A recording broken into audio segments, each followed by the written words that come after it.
The Oslo I Accord, or Oslo I, officially called the Declaration of Principles on Interim Self-Government Arrangements, a short Declaration of Principles, DOP, was an attempt in 1993 to set up a framework that would lead to the resolution of the ongoing Israeli-Palestinian conflict. It was the first face-to-face agreement between the government of Israel and the Palestine Liberation Organization, PLO. Negotiations concerning the agreement, an outgrowth of the Madrid Conference of 1991, were conducted secretly in Oslo, Norway, hosted by the Fafo Institute, and completed on 20 August 1993. The Oslo Accords were subsequently officially signed at a public ceremony in Washington, D.C., on 13 September 1993.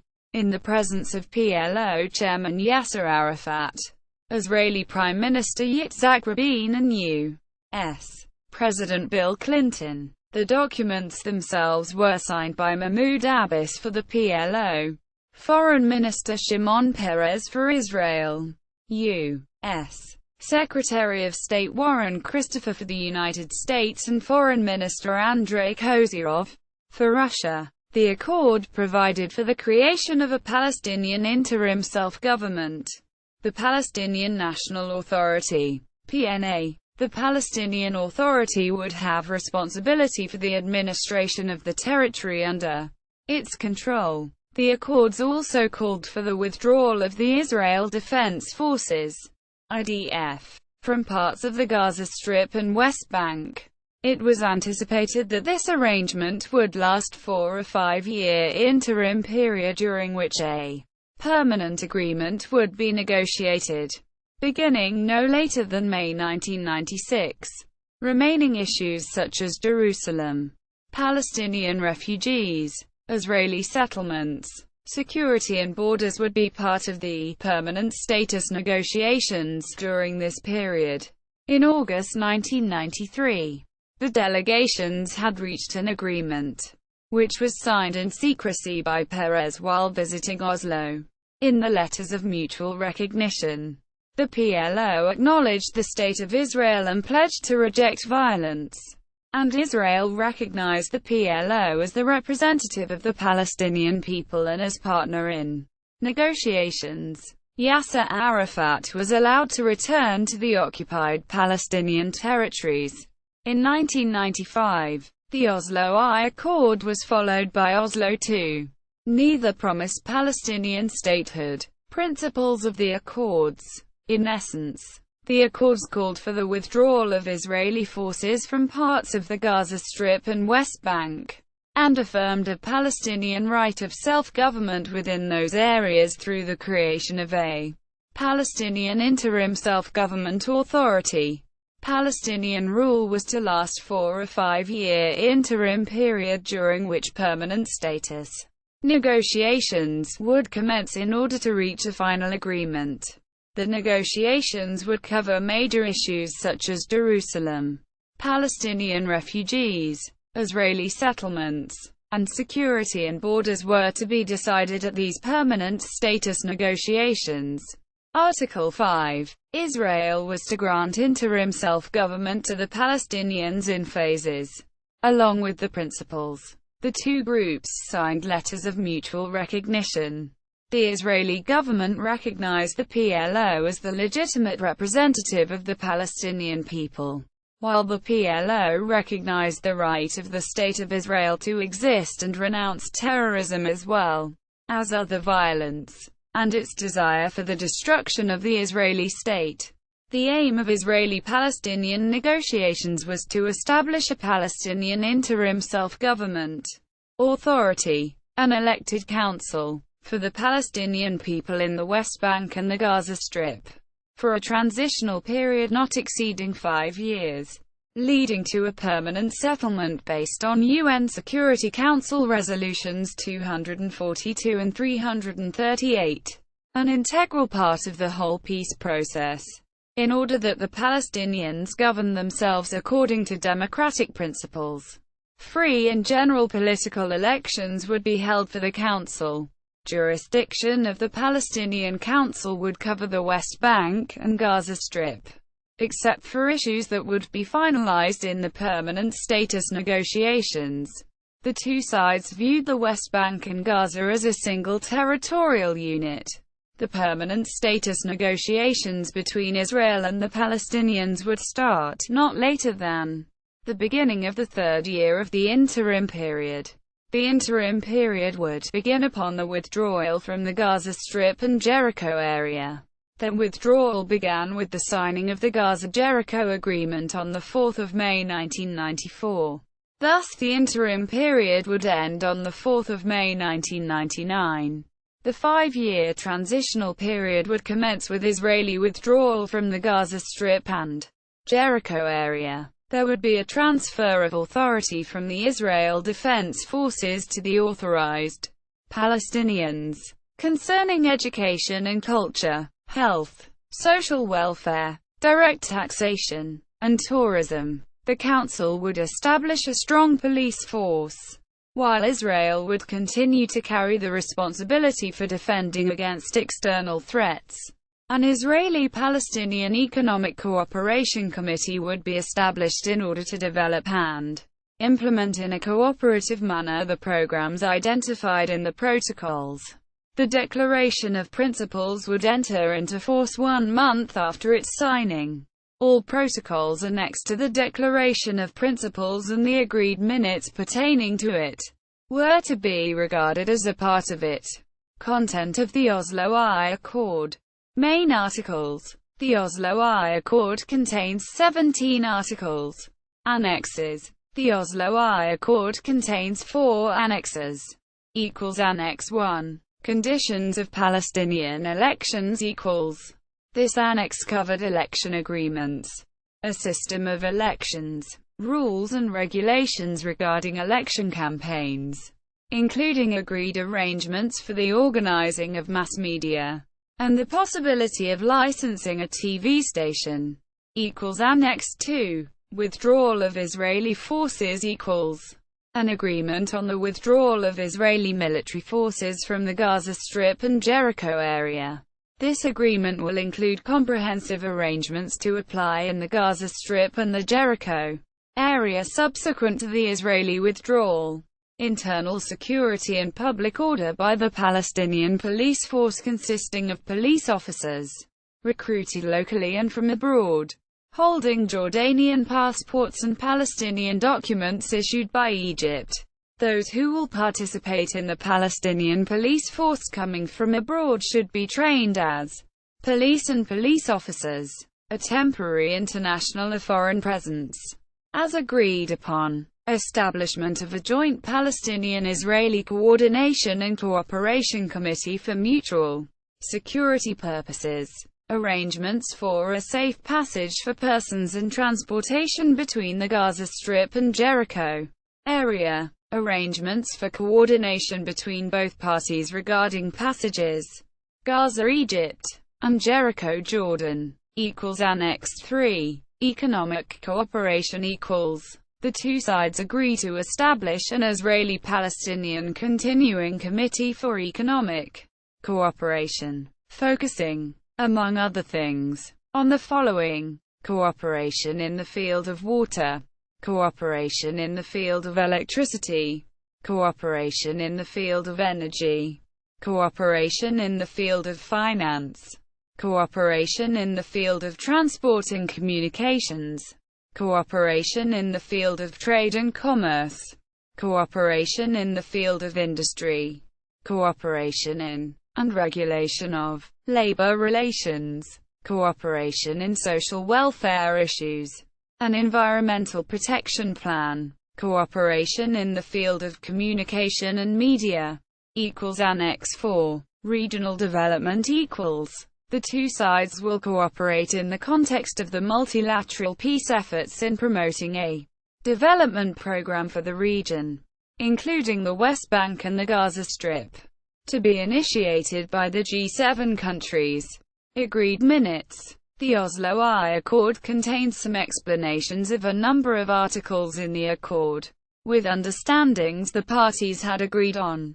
equals general understandings equals any powers and responsibilities transferred to the Palestinians through the declaration of principles prior to the inauguration of the Council will be subject to the same principles pertaining to Article 4, as set out in the agreed minutes below, equals specific understandings equals Article 4, Council's jurisdiction. It was to be understood that jurisdiction of the Council would cover West Bank and Gaza Strip territory, except for issues that would be negotiated in the permanent status negotiations.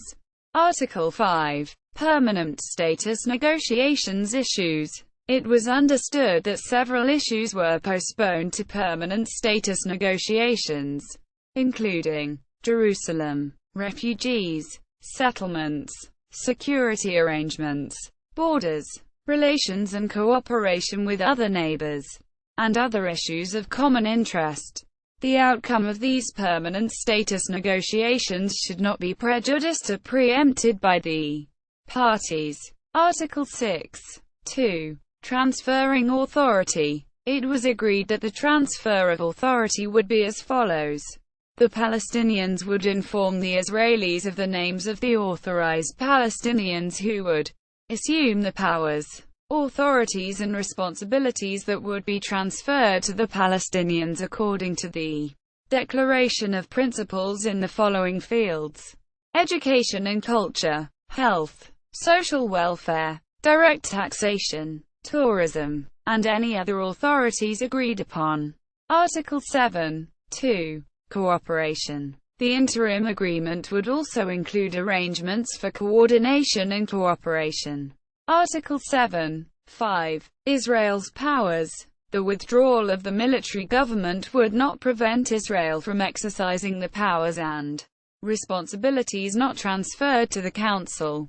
Article 8. Police. It was understood that the interim agreement would include arrangements for cooperation and coordination. It was also agreed that the transfer of powers and responsibilities to the Palestinian police would be accomplished in a phased manner. The accord stipulated that Israeli and Palestinian police would do joint patrols. Article 10. Designating officials.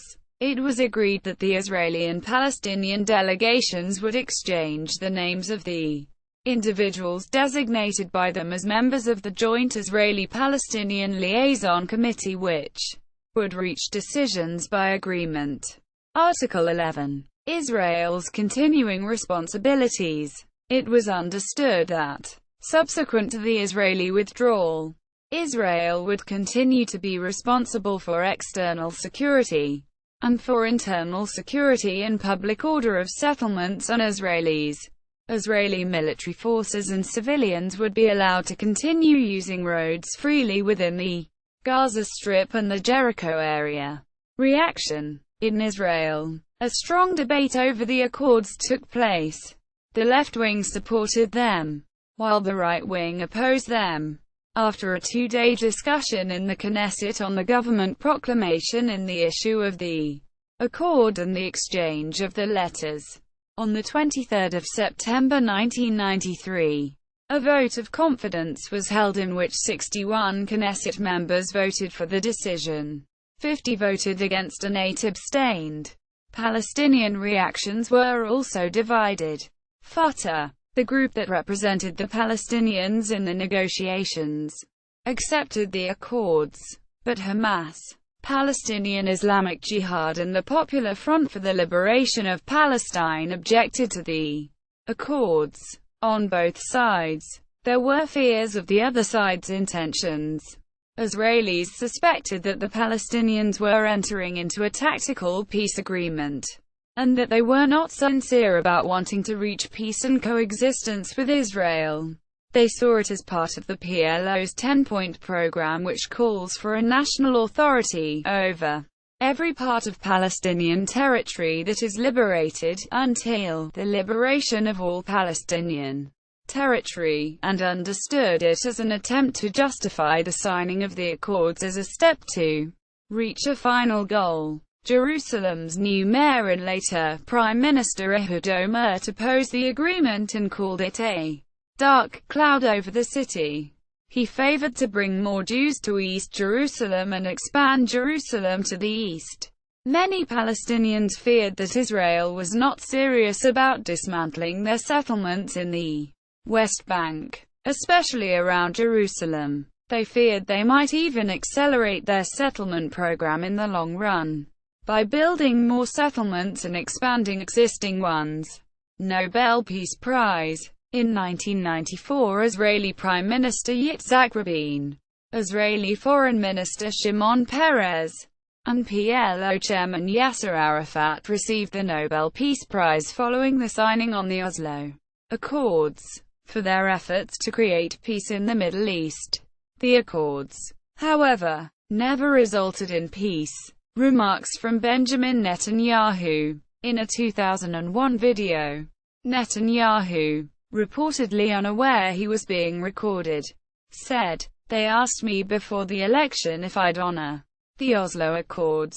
I said I would, but that I'm going to interpret the Accords in such a way that would allow me to put an end to this galloping forward to the 67 borders." How did we do it? Nobody said what defined military zones were. Defined military zones are security zones. As far as I'm concerned, the entire Jordan Valley is a defined military zone.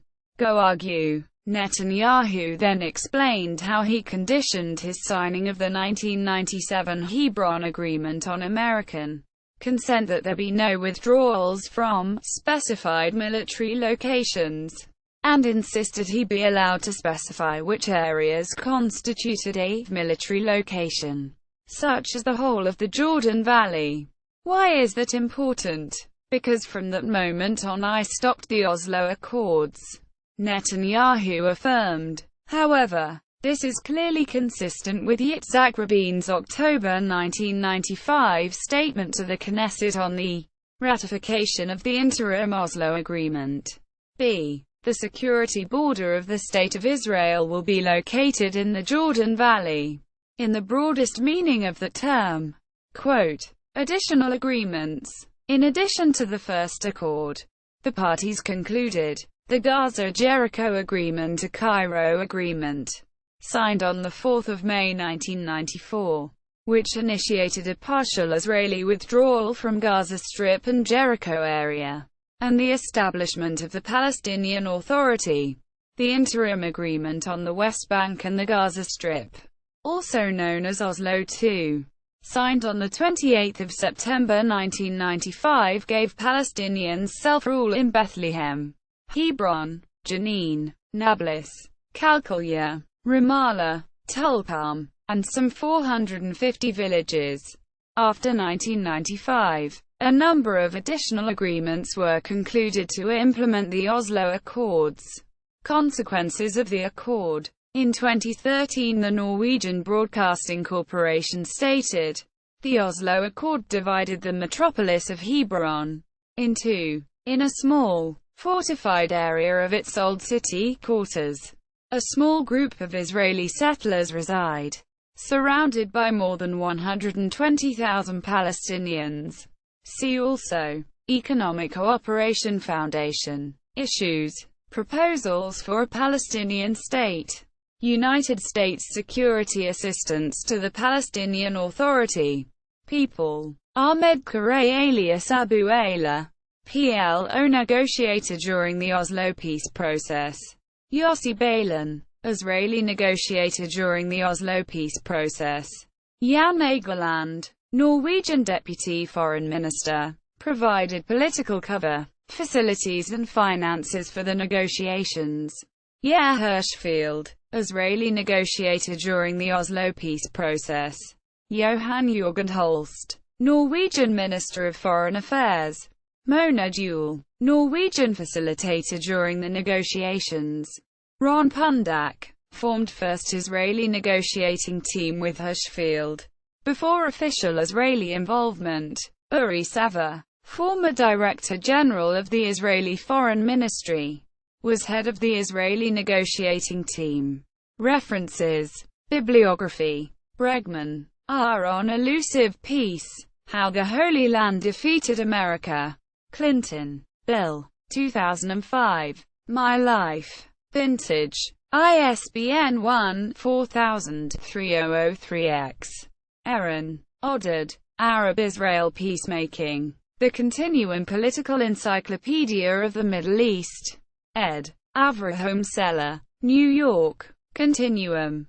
2002. External links. Dean Peter Crow examines prospects for peace from the Dean Peter Crow Foreign Affairs Digital Archives. Israel's Self-Rule Plan. Knesset website. 28 December 1977.